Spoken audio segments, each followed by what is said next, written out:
আবারও কোকোভেন থানার বড়সড় সাফল্য পেল। দুর্গাপুরে বিভিন্ন এলাকায় মহিলাদের গলা ও কান থেকে সোনার হার, দুল ইত্যাদি ছিনতাইয়ের সঙ্গে জড়িত থাকা একটি দুষ্কৃতী দলকে অবশেষে গ্রেফতার করেন কোকোভেন থানার পুলিশ।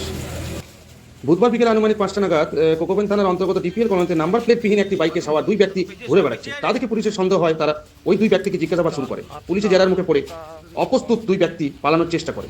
একজন পালিয়ে গেলেও অপরজনকে গ্রেফতার করে সক্ষম হয় দুর্গাপুর কোকোভেন থানার পুলিশ। ধৃতের নাম মনিরুল মিত্তা, বয়স 40।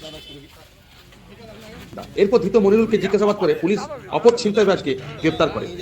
দ্বিতীয় জনের নাম লক্ষ্মী সাহানি, বয়স 50। বোলপুরে নিজের এলাকা থেকে তাকে পুলিশ গ্রেপ্তার করে। লক্ষ্মীর নামে নানা ডাকাতির ঘটনার সাথে নাম রয়েছে।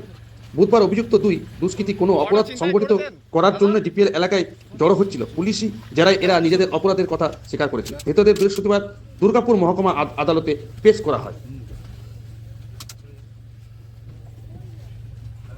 কটা ছিনতাই করেছেন দাদা? এই আর সর দাদা কটা ছিনতাই করেছেন? মিলন সাবধান দাদা, হাতটা বার কর সাধু। চলো সাবধান, তুমি হাতটা বার করো। হাতটা চলো বার করো বেগ দাদা।